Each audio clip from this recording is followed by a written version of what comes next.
Dando sequência, doutor, no nosso bate-papo, na nossa conversa, nós tratamos ali no início, no começo, de que o contrato ele tem diversas formas, diversas maneiras, né, de que ele possa vir a existir.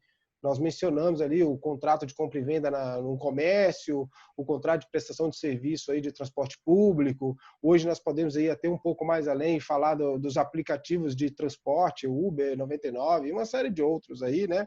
Temos contratos aí na esfera educacional, nas escolas, temos o contrato de convivência, temos contrato para tudo, né? Tudo na vida se tem contrato, né? E esse contrato ele tem suas formas. Então, gostaria que o doutor discorresse um pouco para nós aí sobre essas formas, como se dá o contrato tácito, o contrato verbal e o contrato escrito, né? Quais são as formas de se esse contrato existir e quais a validade que ele tem e se perde alguma validade entre uma forma e outra, o que é mais seguro para as pessoas, até para elas saberem, né, como agir aí no dia de contratar no seu dia a dia. Senão, também, se a gente for muito pesado, daqui a pouco vai estar todo mundo aí querendo contrato aí na hora de pegar o ônibus lá, né? Imaginou o motorista parando, assinando contrato com todo mundo lá para depois seguir em frente. Então, discorra um pouquinho para nós sobre isso aí, doutor. Doutor, interessantíssima a sua pergunta, muito pertinente. A gente tem 3 tipos de contrato. Evidentemente, sempre que possível, e eu vou começar pelo mais complicado, vindo pelo mais fácil, para depois ir para o mais complicado. Evidentemente, sempre que possível, a gente tem que objetivar o contrato escrito. Uma vez que, como meu pai falava quando eu era vivo, palavra o tempo leva, o contrato fica. E todo contrato que ele é formado pela vontade das partes, que é o principal requisito na formação contratual, não adianta o objeto ser lícito, não adianta estar previsto em lei, prescrito, né? Se houver a vontade das partes. Doutor Pedro, o senhor pode me vender os seus códigos que estão aparecendo aí no vídeo? Perfeitamente. O senhor tem obrigação de me vender esses códigos?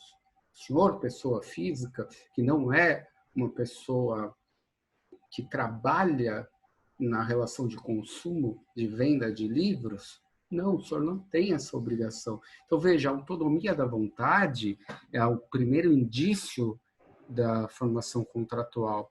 E ele é analisado tanto no contrato escrito, quanto no contrato verbal, quanto no contrato tácito.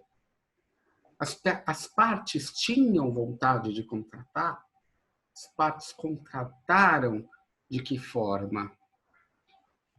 A autonomia de vontade, ela traz essa característica contratual. Tanto que tem um jargão que fala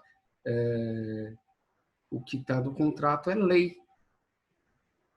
Evidentemente, a gente tem que levar esse jargão com algumas reservas, principalmente porque a gente sabe que a legislação ela tem proteções para ambos os lados. Mas todo jargão, seja ele jurídico, seja ele popular, ele advém de algum momento, de alguma situação, de algum contexto histórico. E aí, evidentemente, como advogados, doutor, creio que concorde comigo, contrato escrito sempre será predileto. Por quê? Nele a gente consegue cumprir as regras, nele nós conseguimos trazer de forma clara os objetivos que pretendemos das partes e quais serão os custos desse objetivo. Contudo, a relação humana, como bem pontuou o colega, tem outras formas de contrato. O verbal é aquele que não é descrito, ele não é redigido, mas ele tem a mesma eficácia. Até fiz uma brincadeira sem saber da pergunta, mas fiz. Doutor, eu e o senhor vamos fazer um contrato, ele é verbal, está sendo gravado o contrato. Ele tem eficácia jurídica? Sem dúvida. Por quê? Porque o doutor Pedro, ao se deparar com o descumprimento do contrato com o Tiago, ele vai analisar aonde foi descumprido e vai pleitear esse cumprimento, nem que seja de forma forçada, uma obrigação de fazer, uma obrigação de não fazer, uma obrigação de dar, ou outros doutrinadores que falam de obrigação de entregar, obrigação de pagamento de quantia certa de devedor solvente. Veja, existe uma série de regras que nos mostram que o contrato não é só escrito e verbal. Mas nesse ainda é mais fácil, porque há a identidade da intenção de contratar. As partes levam, seja ele de forma escrita, seja ele de forma verbal, ao conhecimento de que há um contrato. Por exemplo, quando eu entro numa loja de uma operadora de telefonia qualquer e busco um chip de um celular pré-pago, ao comprar esse chip, eu estou contratando, nem sempre estou assinando esse contrato. No momento que eu tenho a adesão à internet, à luz, à água, também é uma outra forma contratual. Por vezes, não temos a escrita na hora, em que pese a gente sabe que normalmente remete-se à leitura pelos sites das próprias fornecedoras de serviço. A problemática é o contrato tácito, doutor, em que se utiliza para analisar esse contrato o costume daquele fato. Por exemplo, eu vou ao escritório do Dr. Pedro todo dia, começo a analisar determinado procedimento que ele me pede. Há uma contratação tácita. Por quê? Porque o costume é levado em consideração. Por isso que é o mais difícil, inclusive, de ser comprovado. Porque nós sabemos que as testemunhas elas devem prestar o compromisso em juízo, mas não necessariamente nós vamos pedir a testemunha de uma parte que sabemos que não vai ser tão favorável a gente. E esse é o erro. Devemos saber que todo contrato tácito ele decorre de uma situação cotidiana. Por isso que é extremamente não recomendável uma contratação nesse sentido, doutor. Creio que com isso eu explanei em linhas gerais a sua pergunta, doutor, me colocando à disposição para eventuais esclarecimentos. Perfeito, doutor. Acredito que ficou muito bem claro aí, né? Mas se tiver alguma dúvida também, nossos canais, website, contatos via WhatsApp, Instagram, ou até o próprio mecanismo de ligação direta, estamos sempre à disposição para esclarecer qualquer dúvida ou qualquer discordância por parte de alguém que esteja assistindo esse conteúdo que nós deixaremos disponível na plataforma do YouTube. Dando sequência aqui, doutor, né, a nossa conversa sobre a questão de contratos, voltando aqui a pontuar, o doutor já mencionou lá no princípio, essa nossa conversa é uma conversa prática, ampla e objetiva. Então, portanto, aqui nós procuramos usar palavras de fácil assimilação, de fácil interpretação das pessoas que estão nos assistindo. Muitas vezes, esse nosso telespectador são pessoas que não têm um conhecimento jurídico. Então, se nós ficarmos usando aqui palavras muito juridicadas, vai gerar uma dificuldade de interpretação por parte dessas pessoas. E esse não é o nosso objetivo. Nosso objetivo é transmitir um conteúdo prático e objetivo dentro do mundo jurídico para as pessoas. E agora, doutor, como a gente bem sabe, todas as relações elas são recepcionadas por normas, né? Temos a norma constitucional e as normas infraconstitucionais que regem, né, a relação de contratos.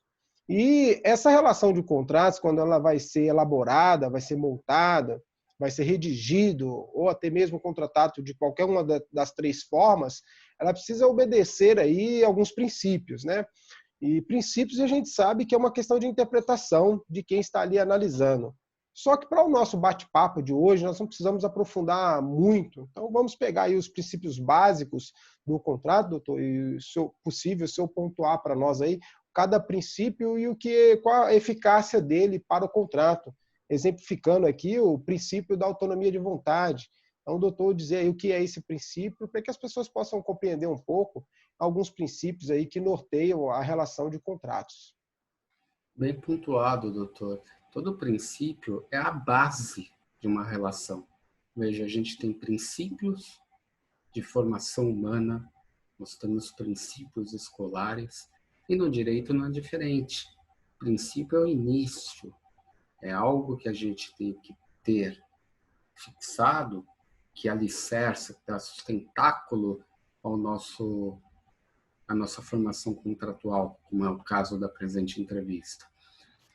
Evidentemente, senhoras e senhores que estão nos assistindo, o contrato ele é formado para ser cumprido, ele é formado para ser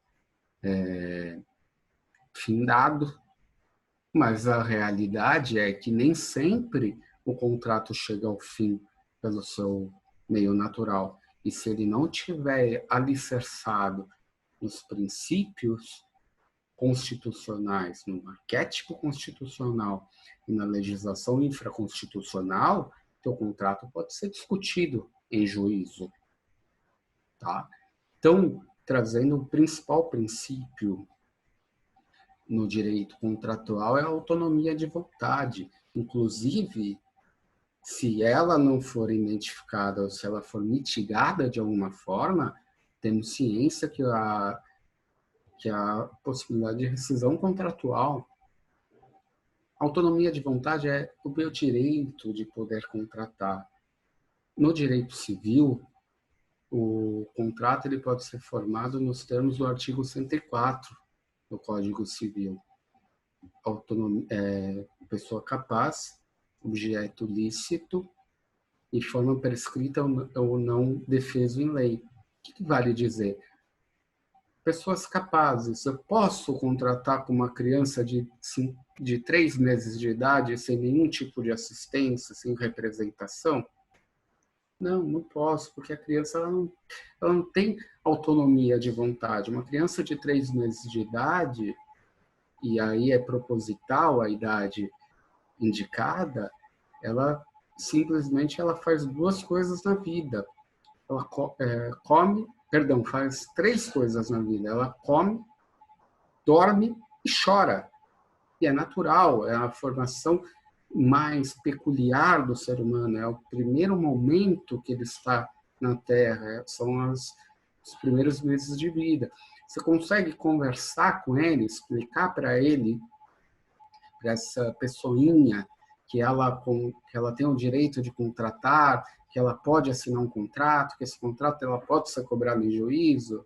Não, você pode falar, o máximo que ela vai fazer é olhar para o seu rosto e dar um sorrisinho. Ou, se olhar para o meu rosto, por exemplo, doutor, vai chorar.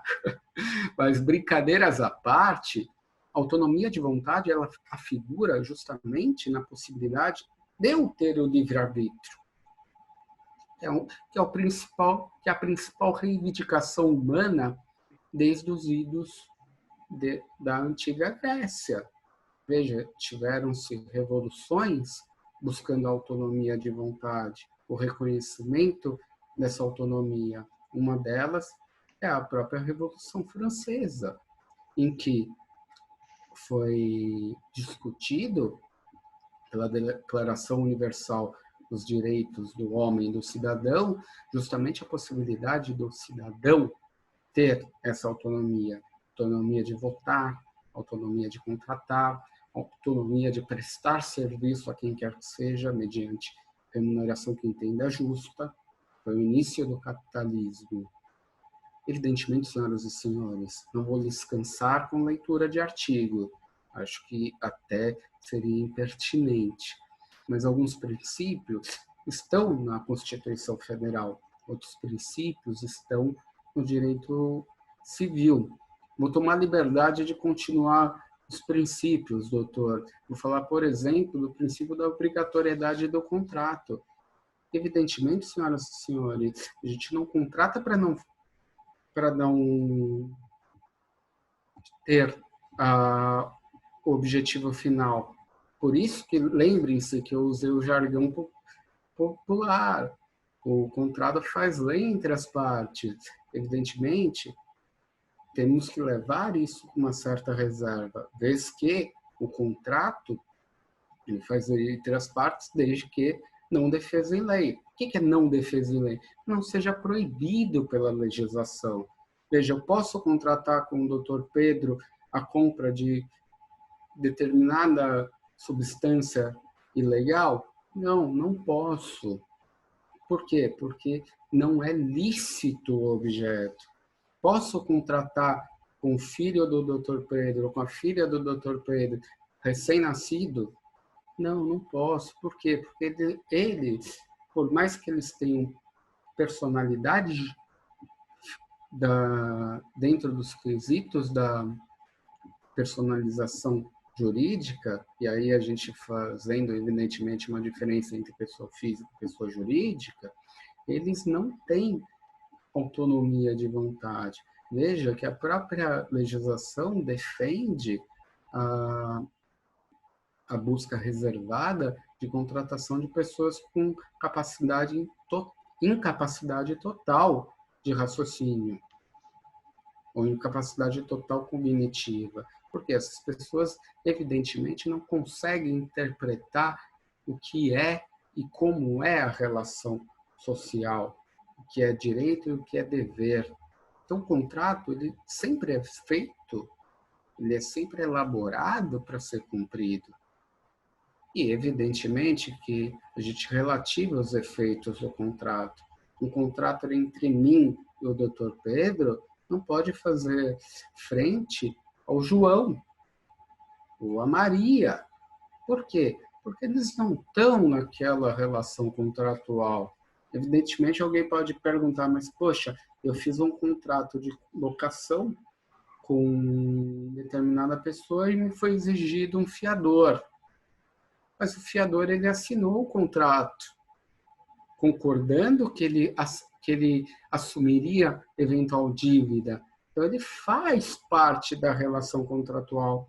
Ele é um terceiro que garante a dívida entre locador e locatário.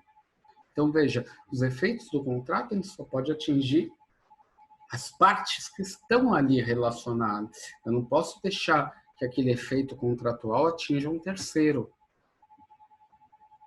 Outro princípio muito estabelecido nos contratos é no consensualismo.